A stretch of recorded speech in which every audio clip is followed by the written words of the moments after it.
दोस्तों, एक समय की बात है। एक बार एक व्यक्ति महात्मा बुद्ध के पास पहुंचा। उसने महात्मा बुद्ध को प्रणाम किया और कहा, हे बुद्ध, क्या आपने मुझे पहचाना? मैं आज से करीब 8 वर्षों पूर्व भी आपके पास आया था। वो समय मेरे जीवन का सबसे मुश्किल समय था और मैं उस समय अपने आप को खत्म कर लेना चाहता था, क्योंकि उस समय लोग मेरी इज्जत नहीं करते थे। मैं कुछ भी नहीं कर पाता था और यहाँ तक कि मुझे यह लगता था कि मैं इस धरती पर बोझ हूँ। परंतु उस वक्त आपने मुझे वह कीमती पत्थर देकर यह समझाया था कि हर एक व्यक्ति की कीमत क्या होती है। हर एक व्यक्ति एक हीरे के समान होता है। बस जरूरत है तो उसे खुद को समझने की, खुद को तराशने की, और इसके लिए हमें खुद को समझना बहुत आवश्यक है और साथ ही हमें मेहनत भी करनी चाहिए, क्योंकि बिना मेहनत के आपको कभी कोई अनुभव नहीं प्राप्त हो पाएगा और बिना अनुभव के आप केवल एक पत्थर ही बनकर रह जाएंगे। आपकी बातों को मानकर मैंने खूब मेहनत करनी शुरू की। मैंने धन कमाना शुरू किया और देखते ही देखते मैंने खूब धन कमाया। मेरे पास वो हर एक चीज है जो मैं चाहता हूँ। मेरे पास किसी चीज की कोई कमी नहीं है और आज समाज में लोग मेरा मान सम्मान भी करते हैं। मेरे परिवार के सभी सदस्य, मेरे रिश्तेदार सभी मुझसे खुश रहने लगे और इसी तरह से समय बीतता गया। हफ्तों के बाद महीने, महीनों के बाद साल, और देखते ही देखते परिस्थितियां बिल्कुल वैसे ही हो गई जैसे कि पहले थी। हालांकि उस वक्त मेरे पास धन नहीं था, लेकिन आज मेरे पास धन है। पर फिर भी आज मेरा मन फिर से वैसा ही कह रहा है कि मैं इस जीवन को समाप्त कर लूं। इस पर महात्मा बुद्ध ने उस व्यक्ति से कहा, क्यों, ऐसा क्या हो गया? इस पर वह व्यक्ति कहता है, हे बुद्ध, परिवार में फिर से कलेश होने लगा है। मेरे माता पिता, मेरी पत्नी आपस में लड़ते झगड़ते रहते हैं। मेरी कोई एक तक नहीं सुनता। अब तो ऐसा लगता है कि मैंने जो इतनी मेहनत की है वो सब बेकार हो गई। मैंने जो इतना धन कमाया, इतनी शान और शौकत कमाई, वो सब व्यर्थ हो गया। अब तो मुझे ऐसा भी प्रतीत होता है इससे बेहतर जीवन तो मेरा पहले का था। कम से कम उसमें सुकून तो था, पर आज तो वो भी छिन चुका है। महात्मा बुद्ध ने उस व्यक्ति की सारी बातें ध्यान पूर्वक सुनी और उसके बाद वह मुस्कुराते हुए उस व्यक्ति से कहते हैं, भंते, अभी कौन सा मौसम चल रहा है? इस पर वह व्यक्ति जवाब देते हुए कहता है, हे बुद्ध, अभी गर्मियां हैं। तभी महात्मा बुद्ध ने कहा, जाओ और धूप में खड़े हो जाओ। इस पर वह व्यक्ति थोड़ा सा हिचकिचाया और महात्मा बुद्ध से कहता है, हे बुद्ध, किंतु बाहर बहुत तेज धूप है और इतनी कड़ाके की धूप में खड़ा रहना बहुत मुश्किल है। तभी महात्मा बुद्ध कहते हैं, भंते, जैसा मैंने कहा है वैसा करो, जाओ और धूप में खड़े हो जाओ। वह व्यक्ति महात्मा बुद्ध की बात मान लेता है और जाकर धूप में खड़ा हो जाता है। कुछ देर तक तो वह आसानी से खड़ा रह गया, लेकिन कुछ देर बाद उसका इस कड़ाके की धूप में खड़ा रहना मुश्किल होने लगा था। उससे अब धूप की ये गर्मी सही नहीं जा रही थी। अब उसकी हालत खराब होने लगी थी। यह देख महात्मा बुद्ध ने उस व्यक्ति को अपने पास बुलाया और कहा, भंते, क्या धूप में तुम्हें कोई परेशानी हो रही थी या फिर धूप में तुम्हें कोई सुकून मिल रहा था? इस पर वह व्यक्ति थोड़ा सा गर्म होते हुए महात्मा बुद्ध से कहता है, हे बुद्ध, भला धूप में कैसा सुकून मिलेगा? इतनी कड़ाके की धूप पड़ रही है और ऐसे में मुझे वहाँ पर खड़ा रहना पड़ा। इतनी गर्मी में मेरी हालत खराब हो गई और आप कह रहे हैं कि धूप में कोई परेशानी तो नहीं हुई? तभी महात्मा बुद्ध उस व्यक्ति से कहते हैं, भंते, मान लो अगर यह सर्दी का मौसम होता तब भी क्या तुम्हें धूप परेशान कर पाती? तब क्या तुम्हें इस धूप में सुकून नहीं मिलता? इस पर वह व्यक्ति कहता है, हे बुद्ध, सर्दियों के मौसम में तो धूप हमें सुकून देती है, धूप से हमें राहत मिलती है, इस पर महात्मा बुद्ध मुस्कुराते हुए उस व्यक्ति से कहते हैं, भंते, आखिर धूप तो वही है, फिर एक मौसम में वो तुम्हें परेशान कर रही है और वहीं पर दूसरे मौसम में वह तुम्हें सुकून दे रही है और हमें धूप से राहत मिलती है। इसका अर्थ ये है कि धूप तो अब भी वही है जो पहले थी, लेकिन अब परिस्थितियां बदल चुकी हैं और जो व्यक्ति परिस्थितियों के अनुसार अपने आप को नहीं ढालता, परिस्थितियों के अनुसार नहीं बदलता, उसे तकलीफें तो उठानी ही पड़ेगी। मान लो अगर कोई व्यक्ति है जिसे सर्दियों की धूप में राहत मिलती थी और वह उसका लुत्फ भी उठाता था, परंतु जब गर्मियों का मौसम आया तो वह धूप में खड़ा होकर ये कहने लगा कि आखिर मुझे सुख क्यों नहीं मिल रहा, मुझे तकलीफें क्यों उठानी पड़ रही हैं, ये धूप मुझे परेशान क्यों कर रही है।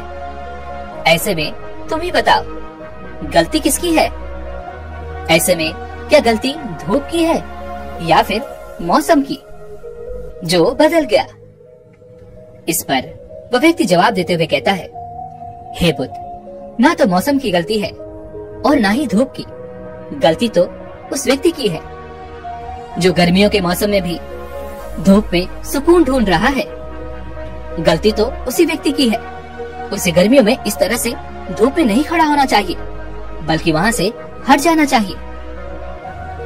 इस पर महात्मा बुद्ध उस व्यक्ति से कहते हैं, भंते, ठीक इसी प्रकार जब हमारे जीवन में सुख आता है तो हम उस सुख को पकड़ लेते हैं, उस मौसम को जाने नहीं देना चाहते, लेकिन वास्तविकता तो यही है कि वह मौसम बदल ही जाएगा, उसे हम पकड़ नहीं सकते और हम वहीं पर खड़े रह जाते हैं, जबकि हमें वहाँ से हट जाना चाहिए क्योंकि अब उस जगह पर दुख आ चुका है।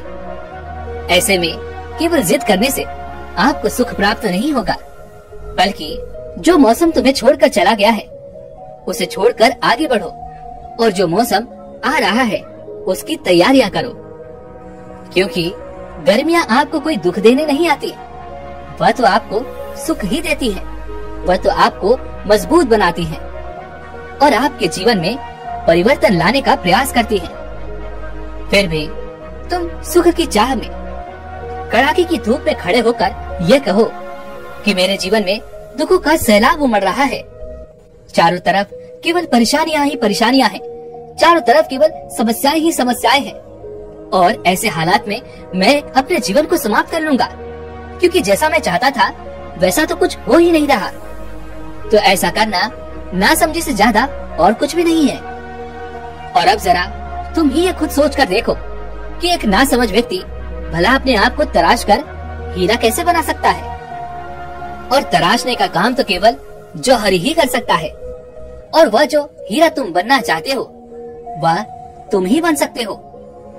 उस व्यक्ति ने महात्मा बुद्ध की सारी बातें ध्यान पूर्वक सुनी और उसके बाद वह व्यक्ति महात्मा बुद्ध से कहता है, हे बुद्ध, मुझे आपकी सारी बातें अच्छी तरह समझ में आ रही हैं, लेकिन फिर भी मैं ये नहीं समझ पा रहा कि अगर हमारे जीवन में दुख होगा तो हम उसे दुख ही तो कहेंगे, उसे सुख तो नहीं कहेंगे, और दुख में हमें केवल दुख ही तो महसूस हो सकता है, भला हम सुख कैसे महसूस कर सकते हैं? उस व्यक्ति की यह बात सुनकर महात्मा बुद्ध एक बार फिर से मुस्कुराने लगे और उस व्यक्ति से कहते हैं, भंते, तुम मेरे साथ चलो। इतना कहकर महात्मा बुद्ध ने उस व्यक्ति के साथ आगे बढ़ना शुरू किया। वह एक मार्ग पर आगे की ओर बढ़ते चले जा रहे थे और कुछ दूर जाने के बाद उन्हें राह में एक ऐसा व्यक्ति मिला जिसका एक पैर नहीं था।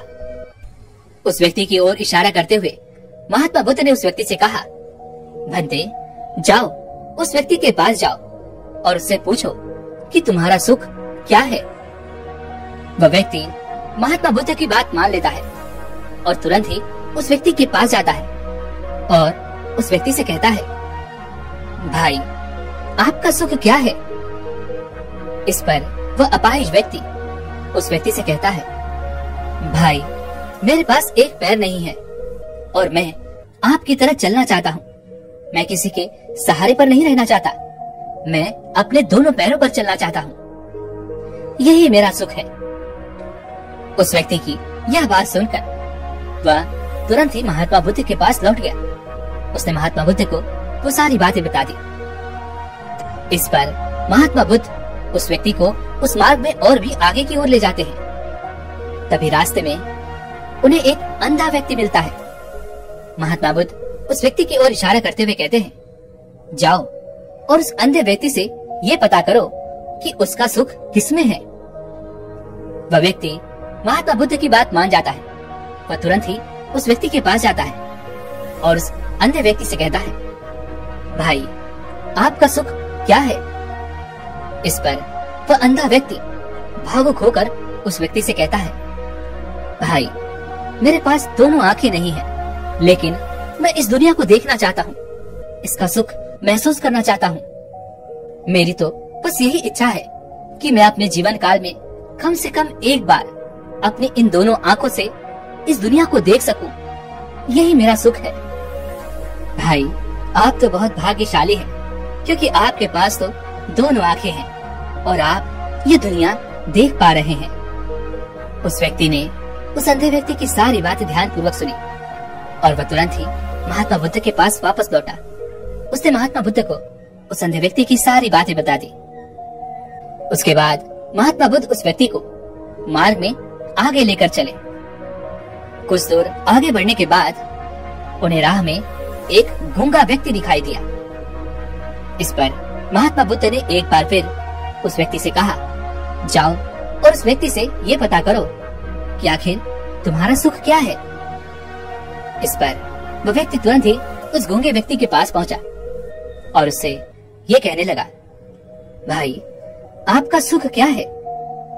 इस पर वह गूंगा व्यक्ति इशारों में उस व्यक्ति को यह समझाने का प्रयास करता है, भाई मेरा सबसे बड़ा सुख यही है कि मैं एक बार अपनी आवाज सुन सकूं। मैं औरों की तरह बोलना चाहता हूँ, लेकिन मैं बोल नहीं सकता। मैं एक बार अपनी आवाज सुनना चाहता हूँ, लेकिन मैं अपनी आवाज नहीं सुन सकता, क्योंकि मैं एक गूंगा हूँ। लेकिन मैं अपने जीवन काल में एक बार अपनी आवाज सुन लूं, तो इससे मुझे बहुत सुख प्राप्त होगा। वह व्यक्ति तुरंत ही महात्मा बुद्ध के पास वापस लौटा। उसने महात्मा बुद्ध को उस व्यक्ति की भी सारी बातें बता दी। उसके बाद महात्मा बुद्ध उस व्यक्ति को लेकर मार्ग में आगे की ओर बढ़े और कुछ दूर और आगे जाने के बाद उन्हें मार्ग में एक बहरा व्यक्ति मिला। महात्मा बुद्ध ने उस व्यक्ति की ओर इशारा करते हुए कहा, जाओ और इस व्यक्ति से पता करो आखिर इसका सुख क्या है। वह व्यक्ति महात्मा बुद्ध का आदेश मानकर तुरंत ही उस बहरे व्यक्ति के पास पहुंचा और उसने इशारे में उस व्यक्ति से यह पूछा कि आखिर तुम्हारा सुख क्या है। इस पर वह बहरा व्यक्ति उस व्यक्ति से कहता है, मैं एक बार अपनी आवाज सुनना चाहता हूँ। लोग कहते हैं मेरी आवाज बहुत ही मधुर है, लेकिन मैं अपनी आवाज नहीं सुन पाता, इसलिए मैं कम से कम एक बार अपने जीवन में अपनी इस आवाज को सुनना चाहता हूँ। यही मेरा सुख है। वह व्यक्ति उस बहरे व्यक्ति की यह बात सुनकर महात्मा बुद्ध के पास वापस लौटा और उसने महात्मा बुद्ध को उस बहरे व्यक्ति की सारी बातें बता दी। उसके बाद महात्मा बुद्ध ने उस व्यक्ति से कहा, भंते, अब तक तुम जितने भी लोगों से मिले हो उन सबके पास कोई न कोई कमियां थी और वे सभी अपना वही सुख प्राप्त करना चाहते थे, लेकिन वो सारे सुख तुम्हारे पास पहले से ही मौजूद हैं। तो ऐसे में तुम अपना वह सुख क्यों नहीं देख पा रहे। तुम पैरों से अपाहिज नहीं हो, तुम्हारी आंखें भी हैं, तुम बोल भी सकते हो और तुम सुन भी सकते हो, और तो और तुम निर्धन भी नहीं हो। तो ऐसे में तुम्हें अपना सुख क्यों नहीं दिखाई दे रहा। इसके जवाब में वह व्यक्ति महात्मा बुद्ध से कहता है, हे बुद्ध, अब तक मैं जिनसे भी मिला हूँ उन सभी लोगों के पास जो नहीं है वह उन्हीं के पीछे तो भाग रहे हैं, और ऐसे में मैं भी तो उन्हीं चीजों के पीछे भाग रहा हूँ जो मेरे पास नहीं है, और उसमें ही तो मेरा सुख है। तभी महात्मा बुद्ध उस व्यक्ति से कहते हैं, भंते, क्या सुख कोई वस्तु है या कोई ऐसा खिलौना है जिसे पाकर तुम खुश हो जाओगे। तुम्हें तुम्हारा सुख मिल जाएगा। तुम ही बताओ, क्या सुख किसी चीज से मिल सकता है जो हमारे पास है ही नहीं, या फिर सुख हमें उस चीज से प्राप्त होता है जो हमारे पास है? इस पर वो व्यक्ति कहता है, हे बुद्ध, आप सत्य कहते हैं कि सुख तो हमें उन्हीं चीजों से मिलता है जो हमारे पास हैं, लेकिन हम मनुष्य केवल उन चीजों के पीछे भागते हैं जो हमारे पास नहीं है, और हमें लगता है कि हमारा सर्वश्रेष्ठ सुख वही है, उसे ही पाने में है जो हमारे पास है ही नहीं। ऐसे में हम भला सुख कैसे प्राप्त कर सकते हैं? महात्मा बुद्ध ने उस व्यक्ति की सारी बातें ध्यान पूर्वक सुनी, और उसके बाद महात्मा बुद्ध उस व्यक्ति को एक ऐसी जगह पर ले गए जहाँ पर एक पागल व्यक्ति बैठा हुआ था। तभी महात्मा बुद्ध ने उस व्यक्ति की ओर इशारा करते हुए कहा, जाओ और अब इस व्यक्ति से पूछ कर आओ कि इसका सुख क्या है। वह व्यक्ति महात्मा बुद्ध की बात मान जाता है और तुरंत ही उस व्यक्ति के पास पहुंचता है और उस पागल व्यक्ति से कहता है, भाई, आपका सुख क्या है? इस पर वो पागल व्यक्ति कहता है, वो रहा मेरा सुख, जाओ और मुझे ला कर दो, मुझे वो चाहिए। इस पर वो व्यक्ति कहता है, कहाँ है तुम्हारा सुख? मुझे तो नहीं दिख रहा। इस पर वो पागल व्यक्ति उस व्यक्ति से कहता है, अरे तुम पागल हो क्या? तुम्हें दिखाई नहीं दे रहा? वो रहा मेरा सुख, जाओ और उसे ला कर दो, वो मुझे चाहिए ही चाहिए। इस पर वो व्यक्ति कहता है, अरे भाई, वहाँ पर कुछ भी नहीं है।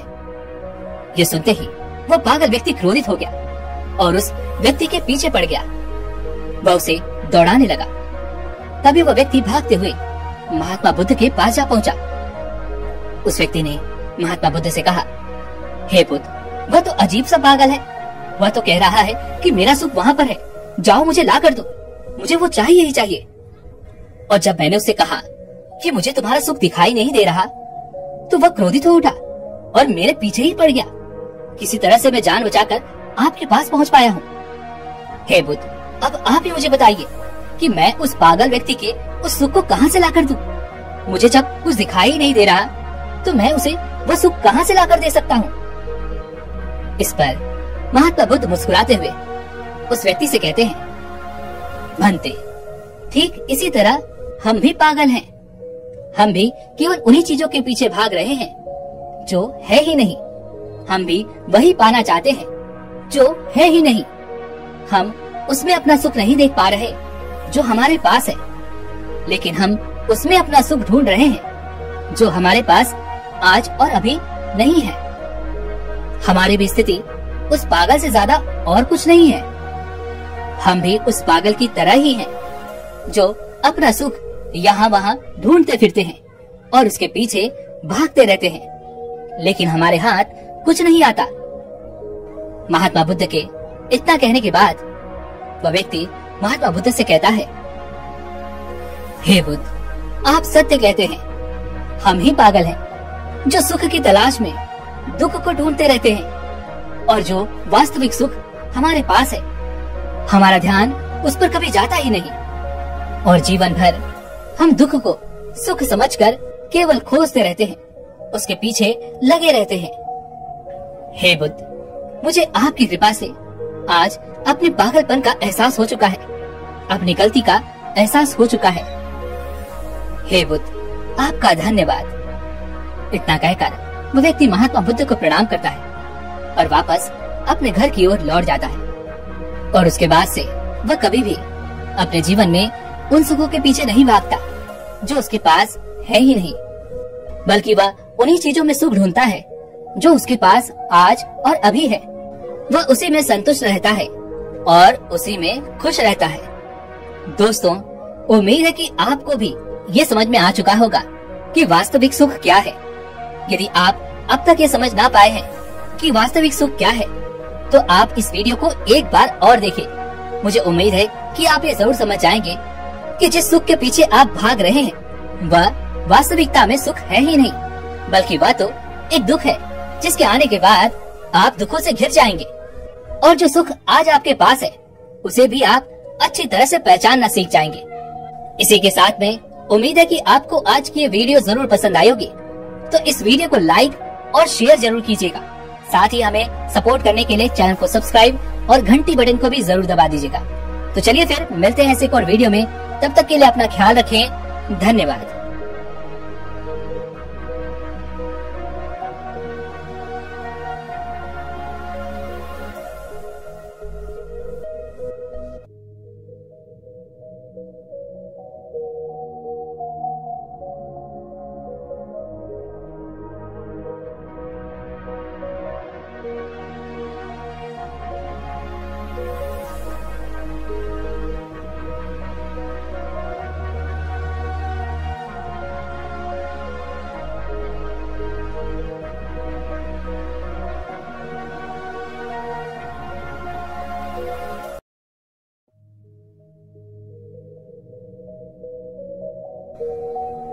दोस्तों, एक बार की बात है, महात्मा बुद्ध अपने सभी शिष्यों को उपदेश दे रहे थे। वे कह रहे थे कि मन ही सभी कर्मों का प्रधान है। मन ही सोच है, मन ही विचार है, मन ही शरीर है, मन ही पाप और मन ही पुण्य है। मन ही परम शक्ति तक पहुंचने का मार्ग है और मन ही शैतान तक पहुंचने का मार्ग है। मन ही सुख है, मन ही दुख है, मन ही वैराग्य है और मन ही वासना और दया भी है।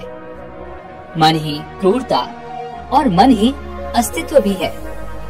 हमारा मन ही करने और करवाने वाला है। मन की इच्छा शक्ति दृढ़ संकल्प है। मन ही डर और मन ही कमजोरी है। महात्मा बुद्ध का यह उपदेश वहाँ पर उपस्थित हर एक शिष्य बड़े ही ध्यान पूर्वक सुन रहा था। उन्हीं शिष्यों में से एक शिष्य ऐसा भी था जो हमेशा बहुत शांत रहता था। वह हमेशा अपनी साधना में ही लगा रहता था। वह बहुत कम बोलता और ध्यान करता। उसे किसी से कोई मतलब नहीं था। वह केवल अपने कामों से ही मतलब रखता था। तभी वह शिष्य महात्मा बुद्ध से कहता है, हे बुद्ध, यदि मन को शांत करना हो तो हमें क्या करना चाहिए? मन को साधने का सबसे आसान तरीका क्या है? इस पर महात्मा बुद्ध ने बड़ी विनम्रता से अपने शिष्य के इस प्रश्न का उत्तर देते हुए कहा, शांत हो जाओ, चुप हो जाओ। क्योंकि जो व्यक्ति चुप रहता है, केवल बाहर से नहीं बल्कि भीतर से भी उसके मन की सारी हलचल समाप्त हो जाती है। उसका मन एक निर्मल पानी की तरह हो जाता है और वह उसके आर पार बड़ी सरलता से देख सकता है, उसे समझ सकता है। ऐसा व्यक्ति ही मन को पहचान सकता है और जो व्यक्ति मन को पहचान लेता है वह मन को साध भी सकता है। महात्मा बुद्ध की इस बात को लेकर लोगों की अलग अलग विचार है, लोगों की अलग अलग विचारधाराएं हैं। महात्मा बुद्ध का यह उपदेश सुनकर वहाँ पर उपस्थित सभी भिक्षुगण उस भिक्षु का अपमान करने लगे, उसका मजाक उड़ाने लगे। वे कह रहे थे, भाई तुम तो हमेशा ही शांत रहते हो, तुम तो हमेशा ही चुप रहते हो, तुम्हें तो हमसे कोई मतलब नहीं होता, तो तुमने अपने मन को क्यों नहीं साध लिया? लगता है कि तुम अपने मन को पहचान ही नहीं पाए। यही कारण है कि तुम अपने मन को देख नहीं पा रहे हो। कहीं ऐसा तो नहीं कि तुमने अपने मन पर विजय प्राप्त कर ली है? एक भिक्षु ने तो उस भिक्षु से कहा, भाई आखिर तुम क्या जानते हो अपने मन के बारे में? हमें भी तो बताओ, क्या तुम्हारा मन तुम्हारे नियंत्रण में है? उन सभी भिक्षु गणों की यह बात सुनकर वह भिक्षु कुछ न कह सका। वह बिल्कुल शांत रहा। उसे इस बात का एहसास हुआ कि वह भले ही शांत रहता है, चुप रहता है और केवल अपने कामों से मतलब रखता है, लेकिन फिर भी वह अब भी उतना ही अज्ञानी है जितना कि बाकी सभी भिक्षुगण, क्योंकि उसके पास उन सभी भिक्षुगणों के किसी भी प्रश्न का कोई उत्तर नहीं था। और इसी कारणवश उस भिक्षु को अपनी अज्ञानता का बोध हो रहा था। अपनी अज्ञानता के बारे में जानकर उसे बड़ा दुख हुआ, जिस कारण उसके मन में ये सारे विचार चलने लगे थे। वह इन्हीं सभी प्रश्नों के बारे में सोचता हुआ एक मार्ग से होकर गुजर रहा था। उसका पूरा ध्यान केवल अपने विचार पर था। अचानक तभी सामने से एक घुड़सवार आ रहा था और उस घुड़सवार ने भिक्षु पर ध्यान नहीं दिया और वह भिक्षु घोड़े की चपेट में आकर घायल होकर गिर गया। जमीन पर गिरते ही उस भिक्षु को अत्यधिक क्रोध आ गया। वह खड़े होकर उस घुड़सवार को अपशब्द कहने लगा, उसे तरह तरह की बातें सुनाने लगा। यहाँ तक कि वह भिक्षु उस घुड़सवार को थप्पड़ तक लगाने जा रहा था कि तभी अचानक उसे यह एहसास हुआ कि वह एक भिक्षु है और यह उसके धर्म के विरुद्ध है। अचानक उसे ऐसा लगने लगा कि मैं ये क्या करने जा रहा था, यह तो मेरी मर्यादा के विपरीत है। वह यह सोचने लगा कि मैंने ये कैसे कर दिया, यह मुझसे कैसे हो गया।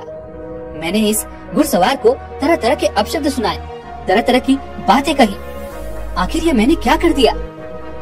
और जब उसे अपनी गलती का एहसास हुआ तो वह चुपचाप अपने कपड़े झाड़कर वापस विहार की ओर लौट पड़ा। आश्रम पहुंचने के बाद आश्रम के एक कोने में बैठकर वह अपनी इस स्थिति के बारे में सोच रहा था। उसे समझ नहीं आ रहा था कि आखिर एक भिक्षु होने के बाद भी उसने क्रोध कैसे किया। उसने उस व्यक्ति को इस तरह के अपशब्द कैसे सुनाए और यहाँ तक कि मैं तो उस पर हाथ भी उठाने जा रहा था। यदि मैं भीतर से शांत होता तो ऐसा कुछ भी नहीं होता। तभी उसने देखा कि महात्मा बुद्ध वहीं से होकर गुजर रहे थे। वह तुरंत ही महात्मा बुद्ध के पास पहुंचा। वह बहुत भावुक हो चुका था, उसकी आंखों से आंसू बह रहे थे। उसने महात्मा बुद्ध को प्रणाम किया और कहने लगा, हे बुद्ध, क्या हमारे भीतर हमारे अलावा कोई और भी रहता है जिसे हम नहीं जानते, जिसके आवेश में आकर हम गलतियां कर बैठते हैं और हमें उसका होश तक नहीं होता, और जब उसका एहसास होता है तो हमें तकलीफ होती है। इसके जवाब में महात्मा बुद्ध अपने उस शिष्य से कहते हैं, भंते, हमारे भीतर हमारे अलावा हमारा मन रहता है, किंतु विवशता तो देखो, जितना हम अपने मन से अनजान हैं, उतना ही हम अपने आप से भी अनजान हैं। हम और हमारा मन एक साथ होते हुए भी दोनों अपरिचित हैं। हमें दोनों का कोई ज्ञान नहीं। इस पर वह शिष्य कहता है, हे बुद्ध, लेकिन क्या इसके अलावा भी मैं कुछ और हो सकता हूँ? क्या मैं कुछ ऐसा हो सकता हूँ जैसा मैं दिख नहीं रहा, या फिर जैसा मैं दिख रहा हूँ मैं वैसा हूँ नहीं? जो मैं अपने आप को समझ रहा हूँ, कहीं वास्तविकता में ऐसा तो नहीं कि मैं उसके विपरीत हूँ? महात्मा बुद्ध ने उस शिष्य की सारी बातें ध्यान पूर्वक सुनी और उसके बाद महात्मा बुद्ध ये समझ चुके थे कि उनका वह शिष्य आत्मज्ञान के बहुत करीब पहुंच चुका है। बस उसे एक सही मार्गदर्शन की आवश्यकता है, क्योंकि वह शिष्य स्वयं से सोचने की विचारने की शक्ति पैदा कर चुका है। इस पर महात्मा बुद्ध मुस्कुराने लगे और अपने उस शिष्य से कहते हैं, भंते, वास्तव में हम अपने आप को तनिक भी नहीं जानते। जितनी जानकारी हमें अपने बारे में है वह सब इस समाज द्वारा हमें प्रदान की गई है। जो हम सोचते हैं, जो विचार करते हैं, हमारा हाव भाव सब कुछ हमें समाज के द्वारा ही मिला है। यहाँ तक कि हमारी मनोदशा भी समाज के वातावरण की वजह से ही है। और इसी कारण से हम में से कुछ लोग अत्यधिक बोलते रहते हैं और कुछ लोगों को अत्यधिक शांत रहना भी पसंद है। कुछ लोग क्रूर हैं, कुछ दयावान हैं, कुछ विरोधी हैं, कुछ सरल स्वभाव के हैं तो कुछ उद्दंड हैं। इसी प्रकार हम में से हर कोई कुछ न कुछ अवश्य है, किंतु जिस भावना की प्रबलता हमारे भीतर सबसे ज्यादा होती है वही हम ऊपर की ओर से दिखाई भी देते हैं। जिस प्रकार तुम ऊपर से तो बहुत शांत दिखते हो, लेकिन ये जरूरी नहीं कि तुम भीतर से भी शांत हो। महात्मा बुद्ध की यह बात सुनकर वह शिष्य महात्मा बुद्ध से कहता है, हे बुद्ध, तो मुझे खुद को जानने के लिए क्या करना होगा? मैं खुद को कैसे पहचान सकता हूँ? इस पर महात्मा बुद्ध ने कहा, बंते, इसका जवाब मैं पहले ही तुम्हें दे चुका हूँ। शांत हो जाओ, चुप हो जाओ, क्योंकि जितना तुम चुप हो जाओगे उतनी ही शांति तुम्हारे भीतर भी उतर जाएगी। और जितनी शांति तुम्हारे भीतर होगी उतना ही तुम अपने और करीब आ पाओगे।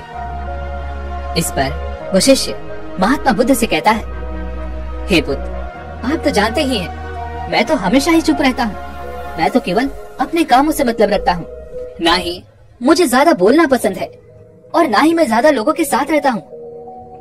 मैं तो हमेशा ही शांत रहता हूँ। फिर मैं अपने आप को क्यों नहीं जान पा रहा? मैं अपने आप के करीब क्यों नहीं आ पा रहा?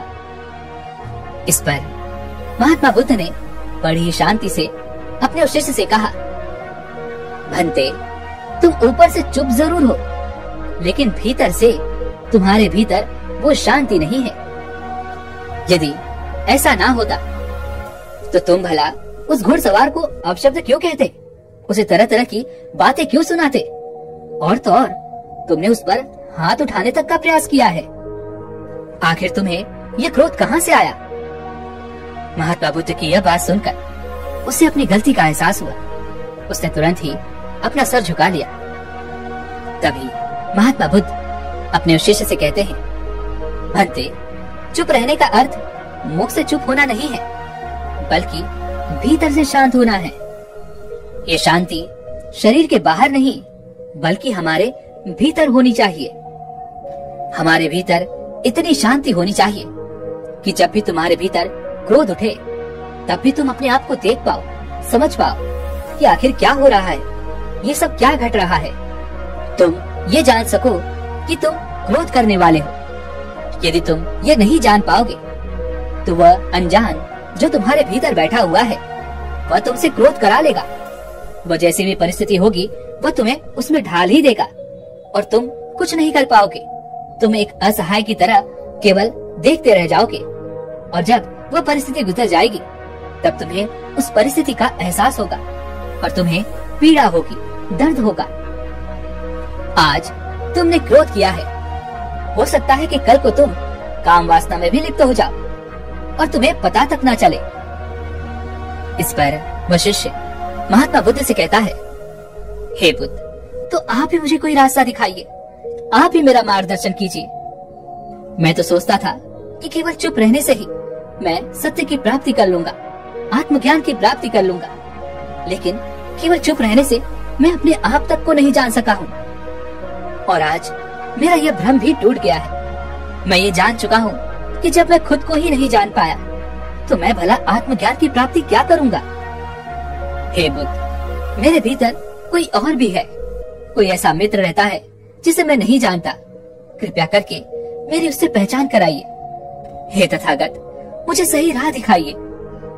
इस पर महात्मा बुद्ध मुस्कुराने लगे और अपने उस शिष्य से कहते हैं, भंते, इसके लिए तुम्हें सबसे पहले अपना ये स्वभाव छोड़ना होगा।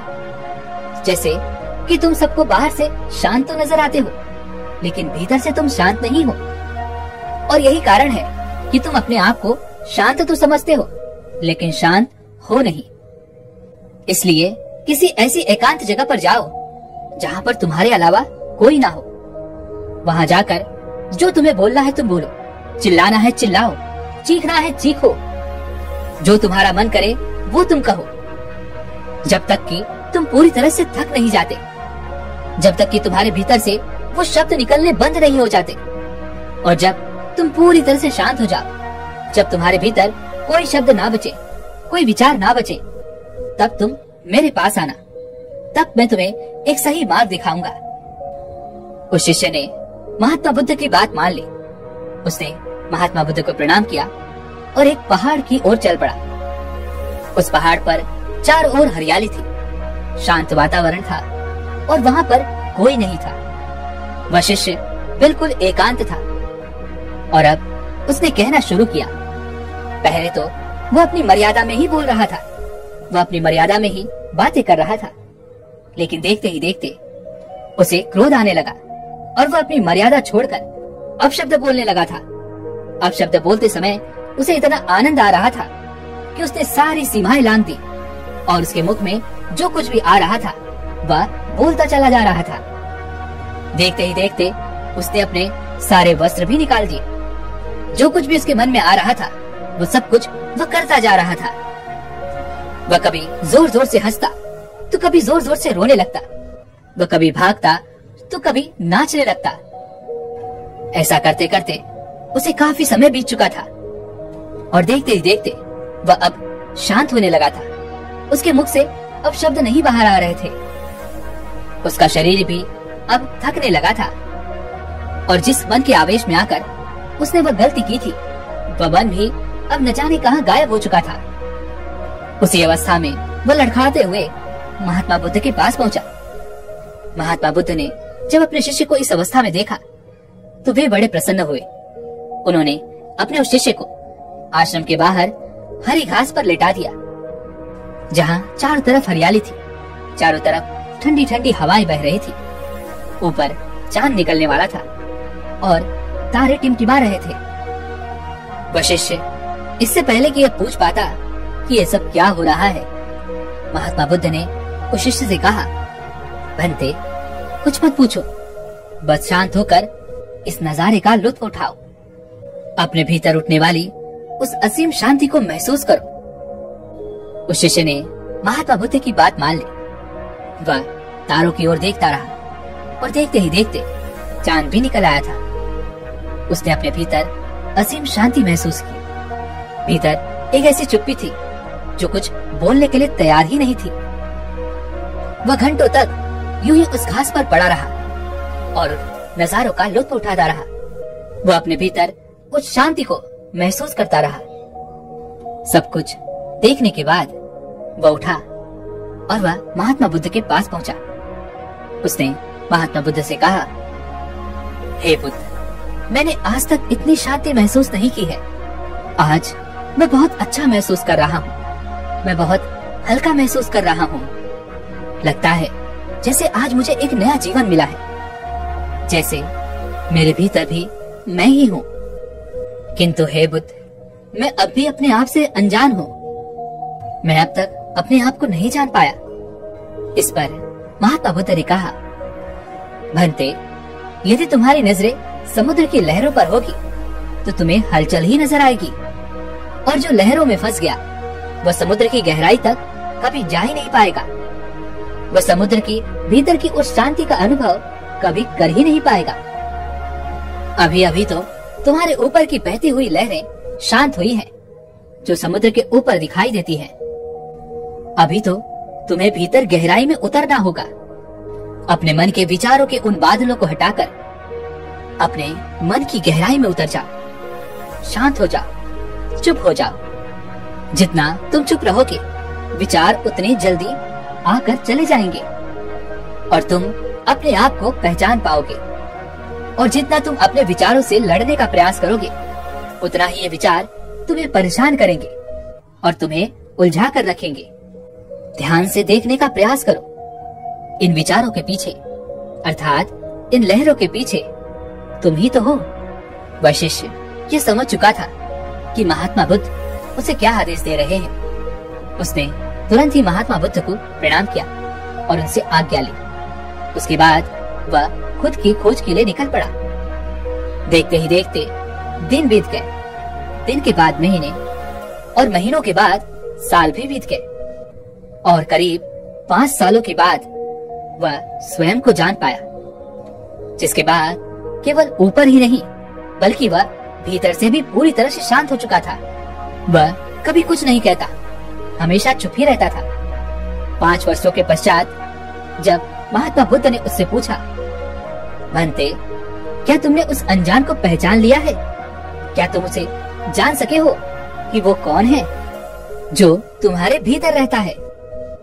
इस पर वह भिक्षु मुस्कुराने लगा और महात्मा बुद्ध से कहता है, हे बुद्ध, भीतर बाहर हर जगह पर आप ही तो हैं और मैं आपके चरणों में बैठा हुआ हूँ।